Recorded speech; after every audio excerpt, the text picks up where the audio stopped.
Good morning, everyone. Buenos días y bienvenidos. We hope your day is off to a great start as we continue to adjust and understand our new normal throughout COVID-19, a global pandemic. I'm Esme Villarreal. I am your very proud president and CEO for your local Brownsville Chamber of Commerce organization. We are excited today to continue to serve our business community as your chamber has developed a new webinar series, which we have approximately 10, and we hope to continue to develop more as COVID-19 evolves and we get to learn more about, of course, the pandemic, the business resources, and how do we go back to our normal way of conducting business and living life.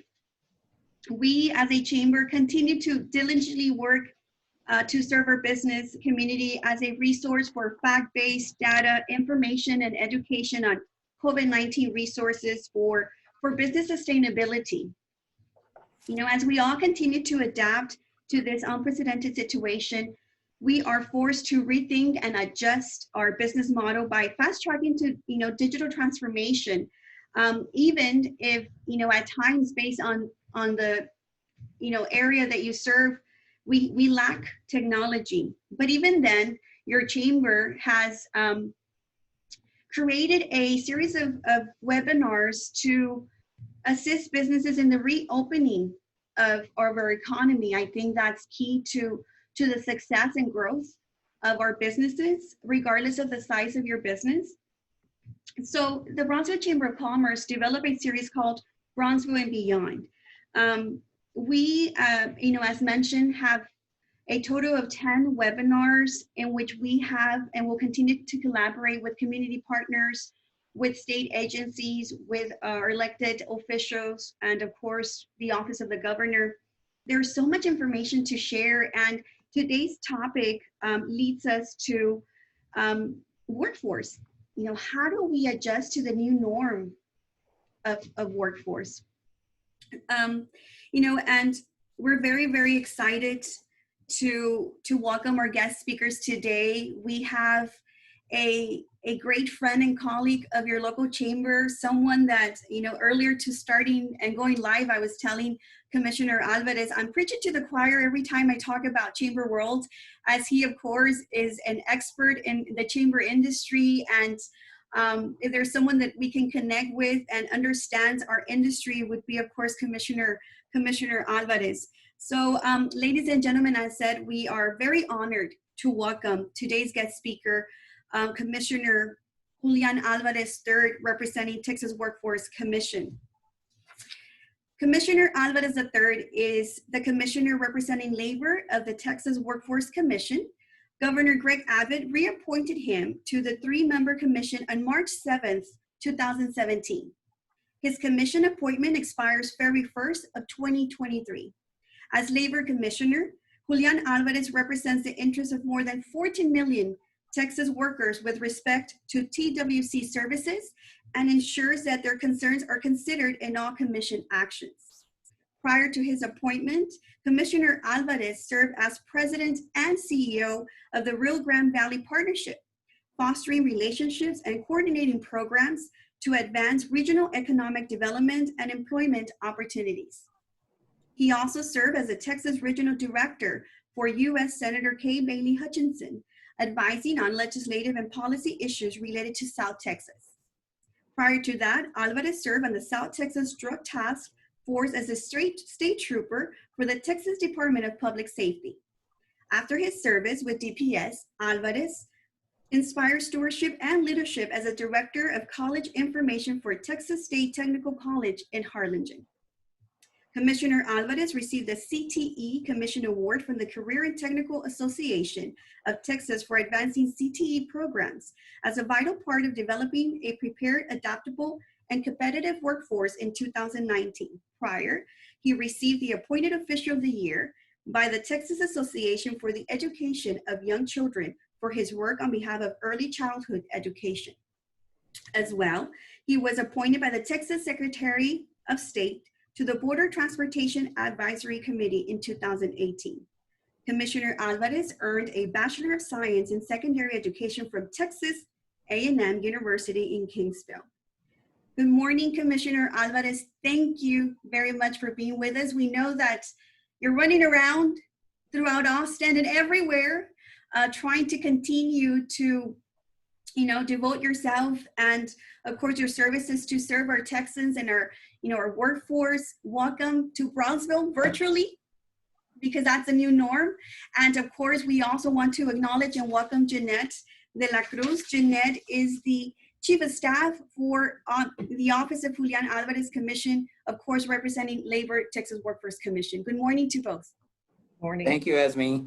Thank you for the invitation today on behalf of myself and Jeanette de la Cruz for being a part of today's segment and what specifically the Texas Workforce Commission, along with our local workforce boards, are doing to accommodate this particular time in our lives. I'd also like to welcome all of those that are participating today. I know I have so many good friends that are there, Lizzie and Rene Valdez and some other folks that may be on the webinar today. So I just want to say hi to everybody, and I sure miss Brownsville, but I'll leave my introductions very short and get to the meat of what our discussion is going to be today. So thank you again on behalf of the Workforce Commission, our Workforce Solutions Board, Pat Hobbs, myself, and Jeanette de la Cruz. Well, we are excited, as mentioned. We are trying to adapt to the new norm, and I'm going to be very honest. We love Zoom. I think Danielle, our Director of Marketing, loves it the most. But I am one of those that can turn myself into a potato. I know that's on all social media platforms. I am the worst with Zoom. So, as we continue to get more acquainted and adapt ourselves to this new norm of virtual meetings, I'm trying to see, am I looking at the camera the right way or am I not? So, I ask for forgiveness since, right now, I'm trying to again learn like everyone else. But, as mentioned, these are very tough and very important times also. This has allowed us to really get creative of how we move forward in our workforce. How do we adapt? And, what used to be the normal may not ever be the normal for now until we know better. But that doesn't mean that Texans stop working. It means that we develop new ways, new skills, we adapt ourselves to the new norms, and we move forward, because that's what Texas does. We move forward, we become stronger together. And with that, Commissioner Alvarez, I know we have on the screen, and Danielle can guide me here. We're ready to hear all about, this, how do we go back to the workforce and what is the new norm for Texans? So if I could have Danielle go to the screen where it talks about the graph that talks about the number of claims that we've experienced in the last couple of weeks and the number of call volumes. I think it's important for me to start off by sharing with you that we certainly understand the concern that many Texans have regarding their UI, unemployment insurance benefits, I should say. Many people in South Texas have experienced not being able to get through to the agency as a result of the high call volume. Just so that you can see, and I'm not sure if we have the chart up there, but yes, we do. Okay, great. So I don't have it here, but I do want you to know that you can tell, or you can see at one time when we had Hurricane Ike, we've had floodings, we've had 9/11. You can see where the number of claims that were actually processed through the agency, and it's towards the left of the graph. You'll see that it was very small. Of course, at the time, there was a lot of calls, but you'll see where we're at today in April, I should say, last month, where the spike went straight up, and we've never experienced that. So just to give you an idea of the number of folks that are actually either calling in or actually applying for unemployment insurance benefits online, we experience about 62 calls every second of the day. 62 calls every second. So think about that. And so we've been very fortunate that we've expanded the hours of operation from 7 to 7 to do our very best to try to accommodate those calls. We also have expanded the days that we're open. So with the exception of Easter Sunday, we've been open on Sunday. So I know for sure in McAllen, they were open on Palm Sunday. And so we had individuals that were actually working both at the center and from home. And just like you and many of the employers that are listening, we've had to make accommodations as well. Pat Hobbs in his office continue to provide services, not only at the office, but remotely. Many of them have been equipped with the equipment needed to serve our customers. And again, I want those that are listening today to understand that though we still are processing unemployment insurance claims, we still, like you said earlier, provide services to many of the Texans that need them. We still have individuals that are transitioning out of foster care. We still have active veterans that still deserve or are still entitled to their benefits through the agency, making sure that we're able to train them. We have individuals that are still applying for skills development grants like CK Technologies. I mean, they've been an excellent partner to work with. In other industries, we've been working closely with the Chamber, with you, Ms. Verial, listening what the demand is from industry, not just in the past, but right now. Our skills development group that's led by Dale Robertson has now made it available with the commission's support to try to expedite grants and looking at new occupations that didn't exist just 8 weeks ago. Like we mentioned earlier, we mentioned the contact tracers, which was something that Pat Hobbs brought to my attention. I mean, that's a new skill set that's going to actually be incorporated. And I know that Texas Southmost College, along with Pat Hobbs, have been working on a curriculum, trying to get that curriculum approved so that we could move forward. We also have individuals that are transitioning out of foster care. Those individuals need to be addressed as well. And so we still have services that we provide to many Texans, but I will tell you that right now our main concern is making sure that every Texan, not just in Brownsville, but every Texan around the state of Texas has money in their pocket so that they can provide for their families. And it amazes me. I was trying to do the math when you were talking about the actual 60 calls, per second. And overall, then we're receiving over 5 million calls on a daily basis. How are we preparing ourselves, through Texas Workforce Commission to be able to tailor to the existing needs? I think I read somewhere that we had created over 2,000 jobs through Texas Workforce just for this purpose. Yeah, so as I mentioned earlier, originally we had 400 call centers scattered throughout the state of Texas. We have since have contracts that we have implemented with various vendors that are providing services as well. But also keep in mind that the offices, the 28 workforce boards around the state are also helping us man those phones and answer those questions. So as I referenced earlier, Pat Hobbs has now taken a group of folks that traditionally may have had one function and now have another function on top of that, and that is helping individuals with questions that they may have regarding their UI benefits. I will tell you that just this morning we received some inquiries and some assistance needed for Representative Lucio Dominguez, Senator Lucio, Congressman Vela.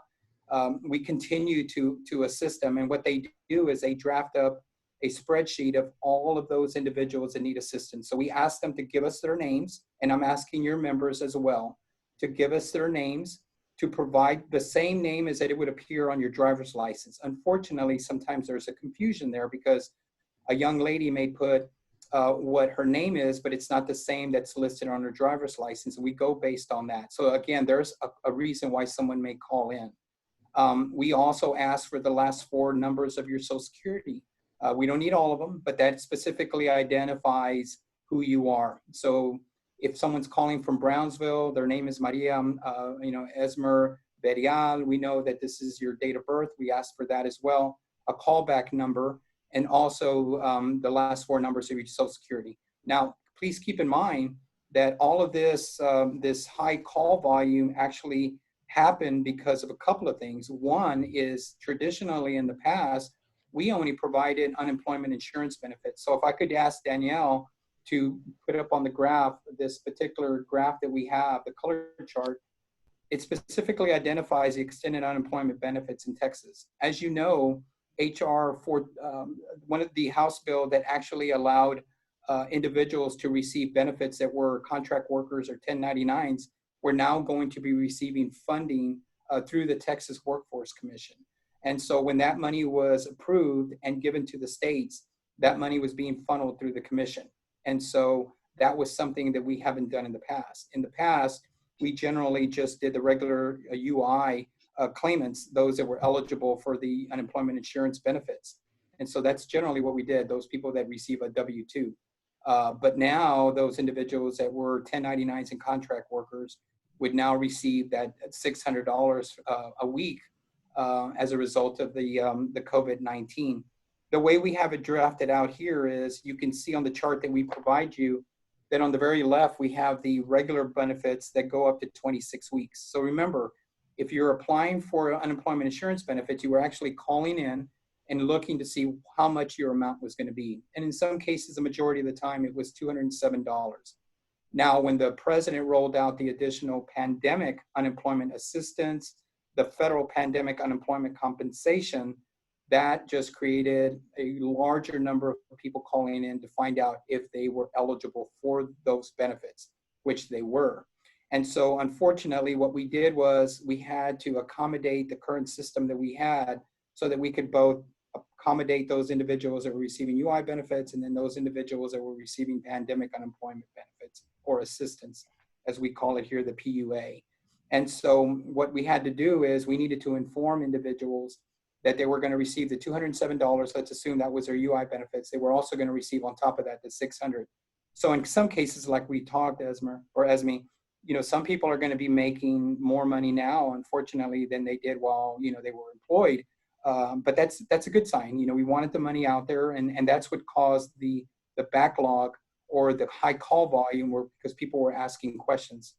But we do want people to know that on our website, a lot of the questions that were being asked, whether it's through our website or whether it's through my Twitter account, certainly the lots of things that we're addressing today are actually can be found on those two websites or the social media. And Commissioner Alvarez, we've read also that the existing global pandemic has led us to experience the highest unemployment rate since the Great Depression. Last I heard through the news was that we had exceeded the 10 million, number of constituents that, unfortunately, due to the existing situation, are unemployed. What is the unemployment rate currently? Well, so that fluctuates. I mean, I couldn't give you an exact number, and I'd hate to do that. But what I can tell you is that we do have an active website that currently, right now, as we speak, has about 500,000 openings in all aspects or all types of careers, whether it's IT, healthcare, in the hospitality industry, maritime. We have almost in any field that you can think of, we do have openings right now. We also, with the help of our boards, and I know you've had this conversation with Pat Hobbs and you've been a witness to this, but we also have these virtual job fairs and they are working. We have folks that are literally being offered occupations or employment. One of the things that I want to take this opportunity to say is that what I love about what you guys do in Brownsville is that you've always been proactive, and that's certainly a sign of having this conversation with you. You've been proactive and you haven't been reactive. The unemployment rate, though it may be high in some areas in Brownsville, certainly there's some areas where people are unemployed, but I will tell you that there is a listing of those employers that are currently hiring. And there are a large number of folks in South Texas that are hiring right now in manufacturing and like I said, in all types of occupations. One of the things that Texas Southmost College, along with Pat Hobbs, is working on, as I mentioned earlier, are these new types of careers that we're going to be experiencing. And what we do at Brownsville is we train individuals for careers and not jobs. And that's what I love about what you do, because you've been able to sustain those low unemployment numbers. And we actually are doing fairly well in Brownsville, where people are going back to work, but we're also providing them with opportunities to reskill or upskill at no expense to the employee. And I think it's important for your members to know that what we're doing is trying to make all of our money available to those claimants, those employers, to train, provide an upgrade to the current skill set of their employees, and again, at no expense to to them. I also want you to know that we recently awarded 16 grants, and 16 of the 28 workforce boards were awarded the dislocated disaster grant that we got from the federal government. And I want to say it was in the amount of 10 million, I think. And one of the boards that received it was your very own Pat Hobbs in Cameron County, your Workforce Solutions Office. So Pat's job is going to be to have discussions with you. This money is something that it's unheard of, but the amount of money that we can use per individual for training is up to $11,800. I mean, I've never seen that before. I mean, it's usually $1,800. Maybe the commission may make an exception of $2,100, but $11,800. Think about it. There could be people in your area that could be now training in curriculums or in opportunities they hadn't in the past, like cybersecurity or coding. I mean, those are certainly occupations that are in high demand right now. And so this grant also pays for equipment, training.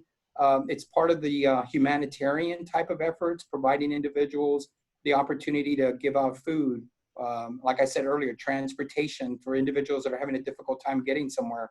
So I would encourage your members and yourself to continue having the dialogue with Pat Hobbs. I know everybody's going to be applying for that money, but he's done a really good job of putting everything that we've given him to work. You know, and it's great that you mentioned this because we are in continuous conversations, with Pat Hobbs and his great team. It's a great time to really stress the importance and really open the invitation to everyone who's on this, joining us today, either Facebook Live or through Zoom, and to share this information. We ask that you reach out to your local chamber and really, let's have a conversation. What is it with the existing situation? How has your business changed? What are your current needs, regardless of the industry, of adapting and, of course, retraining your employees? And then secondly, have you in your business, are you retooling in the sense, are you using a product line that was formerly used for a different, item, and you're now, creating PPE, right? How is your business changing and adapting? It is very important for us to really have business contact us so we can, of course, relate this very valuable information to our Workforce Solutions office, especially directly to Pat Hobbs, in which he's trying to, of course, make better use of those $10 million through the grant. He has, of course, reached out to us. We've shared this survey. For those that have received the survey, we ask that you please take a minute or two to just answer this survey. With this information, it would allow us to better serve our business community, to better bring trainings free of charge, as you mentioned, through this grant, to better have your business grow through this, pandemic, as we know better. And I again, thank you for mentioning that, because it was part of my notes and I had forgotten that. And thank you for bringing me back, of course, into the agenda. But it is very important. Should you not have received this survey, we ask that you contact your local chamber at 542-4341. We can go ahead and share this information. This is very valuable information that is to be given directly to the Texas Workforce Commission to better utilize this data to make sure that we bring to you the actual needed existing training to grow your business as you plan to reopen or are now open, but yet you're struggling because we all are adjusting to the new normalcy. And with that, it brings me to the next question. We understand that we're preparing to go back, and as our governor is ready or through his press conference release the dates for the opening or reopening of businesses in Texas. A very important factor for the workforce to go back is childcare. We know that childcare programs are of utmost importance. So how much has the TWC allocated towards unemployment benefits and the childcare program? Do you see a challenge, going back to your initial thought about the available additional funding to these or benefits to these unemployed constituents? Or, even though we know that's temporary, how do we prepare our workforce to, to go back, and of course the importance of childcare programs? Well, some of the best Texas Rising Star providers are actually in the Valley. I know Pat does a really good job along with Frank Almaraz on the childcare services. Something that we had to think about, and that was, we now have allowed our essential workers, those that you're aware of, those in the healthcare industry, the police officers, those first responders, obviously have an opportunity right now within the agency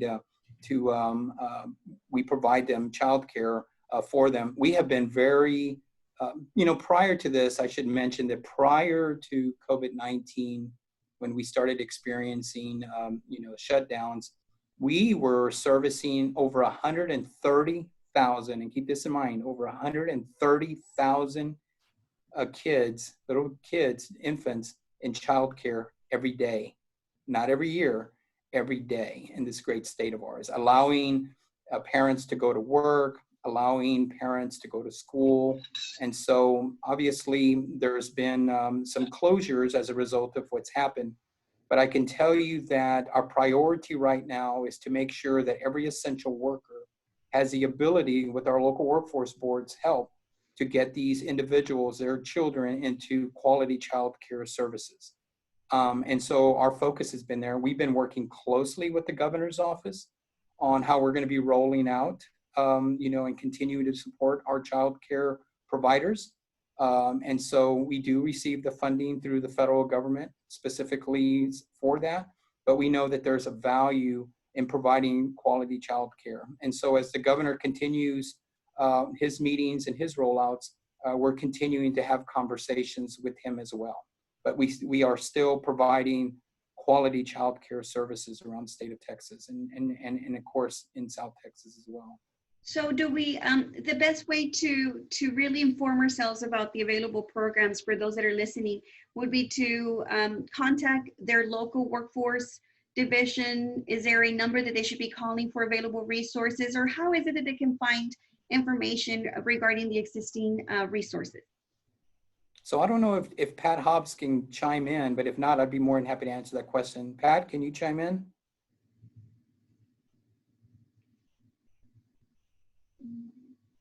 Okay, I guess he can.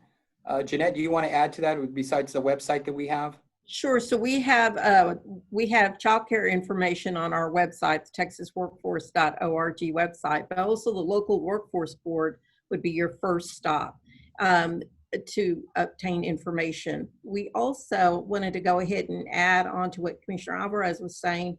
The commission did take action last week in providing stabilization grants to childcare providers that have had to close.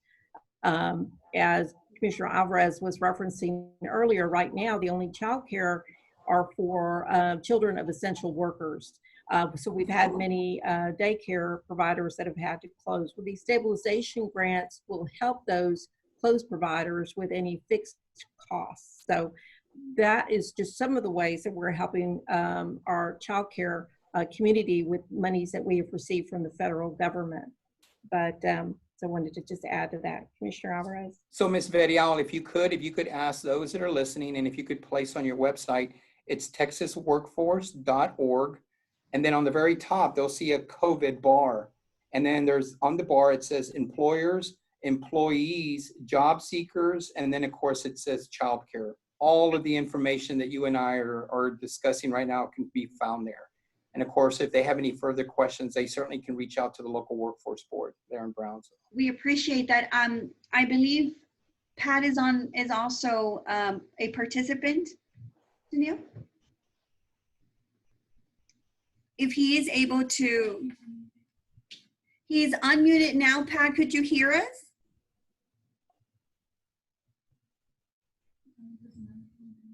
Perhaps his mic on the other end, it may not be available. He is unmuted, so if he has an opportunity, we would love to, of course, include him into the conversation, as I know he has great feedback to share. So both of you mentioned about the essential workers. Commissioner Alvarez, For those frontline essential workers, as we know, they're the backbone of our communities during, of course, this pandemic. You know, are we, or is there any plans in the future for additional compensation to workers on the front line of this pandemic? I know that, Besides, as you mentioned, we have those available, benefits for those that are unemployed. How about those frontline essential employees? Have we considered to provide any additional benefits? the only thing I can share with you is that they are priority when it comes to childcare, provisions. I mean, they are our priority. And then, of course, anyone else as we start rolling out is going to be determined by the local workforce boards. And so Pat Hobbs and his board will play an integral role in identifying that next line of essential workers. But as of right now, we have been given the priority list. And I can tell you that those individuals that we've talked about, I mean, people like in the food service, those individuals that are sacking our groceries, I mean, they have a priority right now. I couldn't tell you specifically, besides some of the grant opportunities that I'm sharing with you, the grant opportunities for upskilling, that's priceless. As I mentioned to you earlier, an opportunity for a business to go to you, Ms. Verial, and say, look, I've never trained anybody. One of my, I'll give you an example. Now everyone's going to probably go to IT ordering. And so there are some restaurants in Brownsville that I've been to, these taquerias, and a lot of them, they just did it with a paper and pen. Well, now they're probably going to be taking orders through either an iPad or a computer or a tablet, and we're going to be able to provide you that training. And we're listening to you. One of the things that I was really excited about was something that I've been working on for a long time, and that is that disconnection. And in Brownsville, you guys have made it known that there are a lot of communities outside of the Brownsville area. Unless you're by a McDonald's or a Starbucks, you don't have internet connectivity. And you've talked about that last mile lots of times because I've been listening to you. And so is Pat. And so Pat, in the recommendation or the requirement that he would like, or one of his suggestions was to allow the Texas Workforce Commission and its money that's being allocated and distributed that would allow us to purchase hotspots, tablets, and also the service. So think about it. So now you have a tablet, which sometimes our employers give us, or the community colleges, and then you have a hotspot that maybe you have it on your phone, or we can actually purchase for you through the help of the Texas Workforce Commission down there, the Solutions Office. But now we're paying for that connectivity through the Verizon or whatever the service you use. We've never done that before. So that came from a recommendation that came out of your county, allowing those adult learners an opportunity during this particular time to learn a trade. And so, though it's unfortunate that we have many folks that are not working right now as a result of what's happening, let's talk about those individuals that want to take advantage of this time to do some distance learning, or, be able to pick up a skill so that once this is over, now we've provided them with an opportunity where they may be able to be employable. And like I said, Ms. Verial, I mean, you've always been proactive. I mean, we're not waiting until, okay, now what do we do? You're starting to plan now for occupations that didn't exist in the future, and for those opportunities in your community and a skill set that they didn't possess during the time prior to this. See, and that's important. I think, unfortunately, because of the existing situation, I know a lot of our efforts and focus, of course, evolve around COVID-19, but Texas has been strong and will continue to be strong and grow, because that's what Texans do. And with that said, how do we plan to rebuild the Texas workforce? Well, one of them is to encourage your members to take part in discussions with the local boards on having virtual job fairs. I mean, again, you stated it when you opened up today's meeting and that webinar, and that was, hey, we're doing something for the first time, and so are we. And so we're learning. These are growing pains for all of us, but it works. And these were ideas that our executive directors around the state came up with. We fund those. And so that's important. So if an employer is interested in participating in a job fair that you're going to put on with the assistance of Pat Hobbs, I mean, that speaks volumes of what you're doing. And like I said, there are current employers right now looking for people, whether it's in the aerospace industry, homeland security. People retire all the time from homeland security. You're just feet away from the local INS and Border Patrol station, which you referenced in the Rio Grande Guardian interview. Those people are hiring all the time. Stated we're hiring as well. And so, as I referenced earlier, right now there's over 500,000 jobs that are located on our Work in Texas website, and we encourage your members and those that you represent to take advantage of that website. I know we've discussed about, of course, information for job seekers, childcare programs, but if we can shift our focus now to the employers. We've received hundreds and hundreds of calls from businesses that are concerned and have questions and doubts, and depend on the resources available through, of course, the community partners and our local Workforce Solutions Cameron office. They have brought to our attention multiple questions, and one of them has been, and I actually drafted in my notes, and I wish I could understand my writing, to be honest with you. Sometimes I just scribble. But we received a call from one of our loyal members, and they've been in business for about 35, 40 years now. And, she asked, how many hours does an employee have to have lost to qualify for unemployment? And she referenced, let's say we have an employee that works 40 hours, and now your company, because of the existing situation, has reduced the hours to 30, and you're now short 10. Does that qualify an employee for unemployment for the difference of those hours? Jeanette, do you want to answer that? So there's going to be two things that we look at. We look at what their customary working hours are. If their customary hours are anywhere between 30 and 40, it may be that person is not going to be deemed as unemployed. But we'll also look at what their earnings are for the week. And if their earnings exceed their calculated weekly unemployment benefit amount, then they would not receive any benefits for that. So it's kind of, we look at two factors. It's not just strictly one factors. We look at the number, their customary full-time hours. We look at how many hours they're working, and then we'll also look at their earnings to see how much they made that week in comparison to any potential unemployment benefits. So there's no hard and fast answer to that. And Jeanette, so for those employers, we know there's a high volume of calls, and we understand also that they may not get through as fast as they wish, simply because of the demand. Is this one of the normal conversations and questions you have? Is this something that it's through your frequently questioned Q&A on the website? And if so, they can just go and find this information, or is there a 1-800 number just designated for employers? Yes, so on our website, we do have a frequently asked questions page for employers. There's one under the COVID-19 link. We also have a 1-800 number for employers. They can also find that information on our website. They're also welcome to email any of the commission offices, and we'll answer the question, or we'll route it to the appropriate department.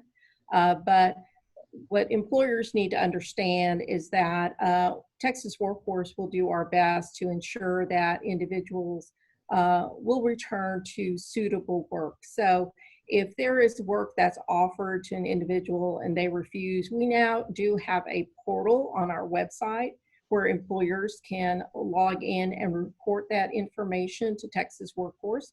We will conduct an investigation to determine if that individual was receiving unemployment benefits. If so, did they refuse an offer of work, and why? We also would like the employers to understand that with the pandemic, unemployment benefits, their account is going to be protected from any chargebacks to their account. The pandemic unemployment is 100% federally funded. So their tax account should be charged if they receive any chargeback notices in the future. If their employee was separated due to COVID-19 or pandemic, they need to make that clear in their response to the agency so that they'll be protected. You know, and that leads me to the next question. We were also asked if those employees qualify for unemployment, would this trigger a tax rate increase for the employer? So as far as their tax account with Texas Workforce, that they will be protected from a charge. And that's what you were just referring to. Yes, and even if they're a reimbursing account, their account is protected as well. I believe if they're participating in shared work, their account is protected as well. I think there might be something. For more details, they can get that information on our website as to how that is actually going to play out. I think there may be some assistance through the federal government where if you're a reimbursing account, your 50% of your bill is going to be protected or is going to be charged to the government. You won't be charged. So there's assistance out there. As the economy reopens, we will be looking at why individuals are not returning to work. What individuals, job seekers, what they need to understand is that if they wait and not take a job immediately, that job may not be there for them in a couple of months when they run out of unemployment. So they need to understand that they need to take this opportunity once it's offered to them. You know, and it's great that you mentioned this because, you know, the next question that I have for of course, Commissioner Alvarez or yourself, Jeanette, is how should employers approach furlough or inactive employees about returning to work in an environment where contact with others is inevitable? Sure, so they could send them an email. That's probably the easiest thing to do. They could send a text. I would just make sure that you keep a copy of that email or keep a copy of that text conversation because that may be important. Commissioner Alvarez, would you like to add to that? I think he's been muted. Yeah, yes. I think you're... Okay. Thank you, Jeanette. So I think it's important for your members and an opportunity to view this pandemic chart that we gave you, Ms. Verian, because as Jeanette referenced, at some point these benefits may run out. Please keep in mind that things change every day. Every day something changes.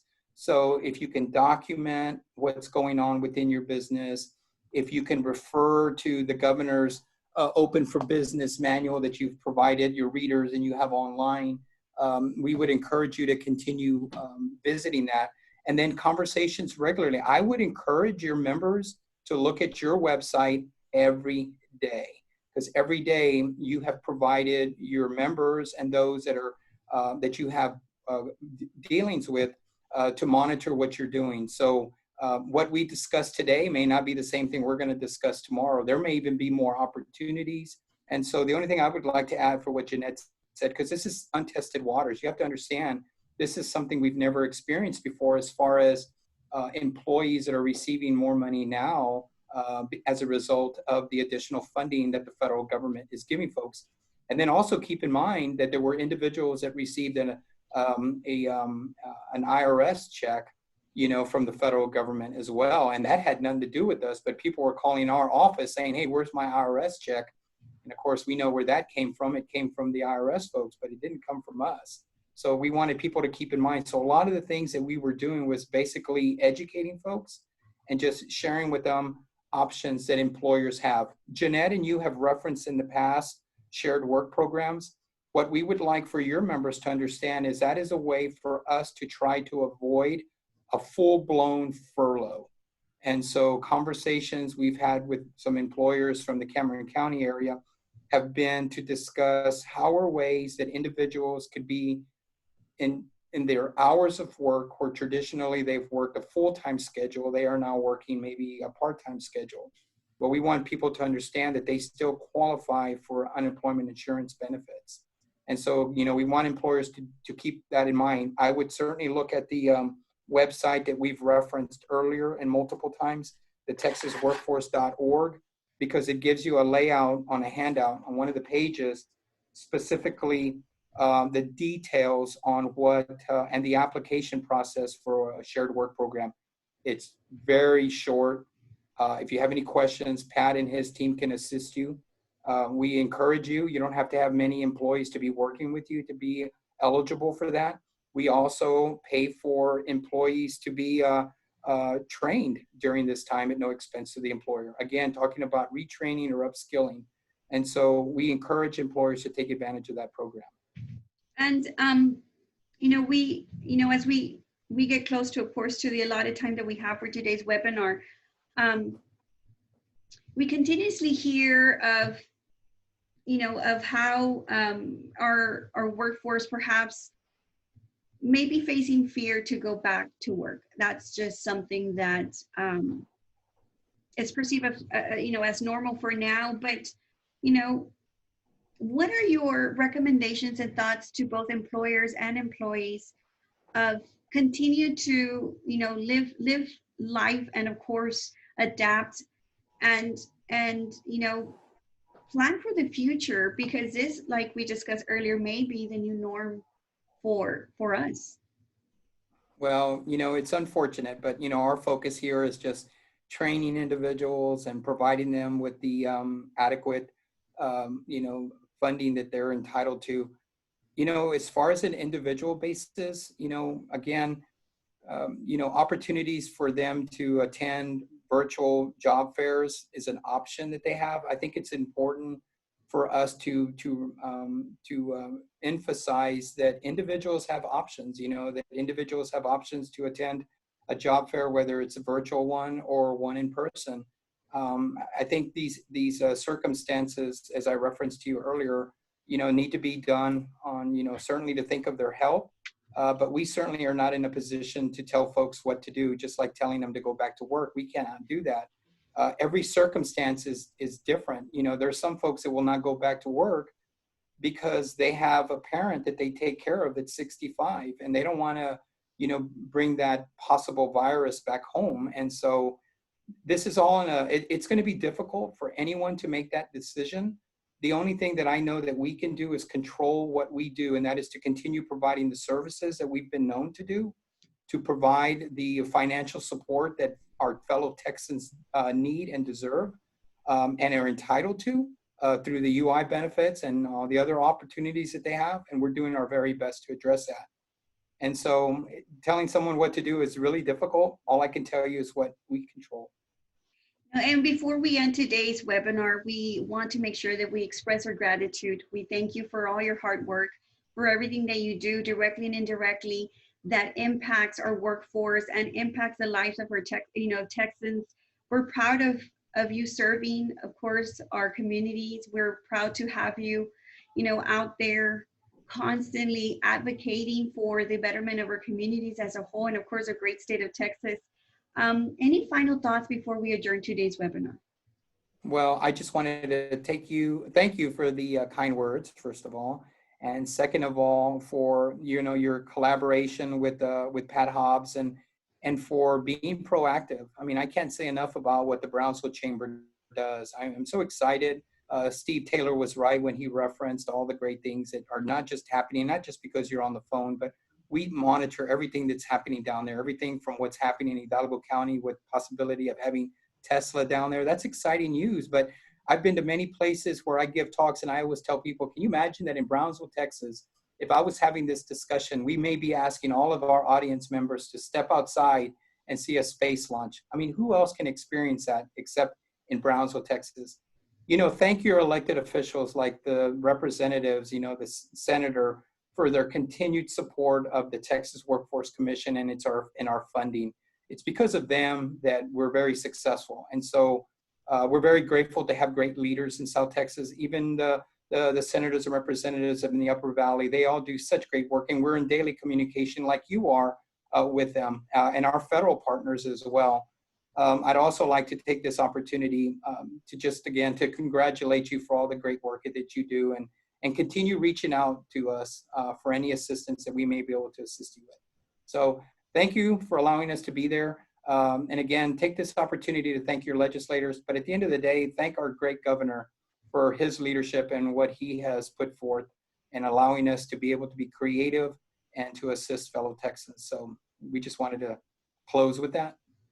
Well, thank you. Thank you to both. And again, we are excited and very honored to have your presence during this webinar. We know we can count on you, and we know that you're working for us, for Texans every single day, Jeanette. We appreciate your knowledge and your feedback. It's wonderful to get to see you guys virtually at least for now, but we send you a huge hug your way, and we hope that you continue to be safe, and hopefully soon we will get to see each other in person. But for now, this is the best way to continue to communicate, and most importantly, you know, let's keep our businesses growing, let's support our businesses, and let's get people employed. There are, you said, 500,000 jobs available in Texas, and we know that we will continue to, perhaps slowly right now, you know, see how our economy moves forward. But again, on behalf of our great leadership, our board of directors and our team, and of course the beautiful city of Brownsville, we thank you and we wish you the very best, and we will definitely be in contact with your offices. Thank you very much. Thank you.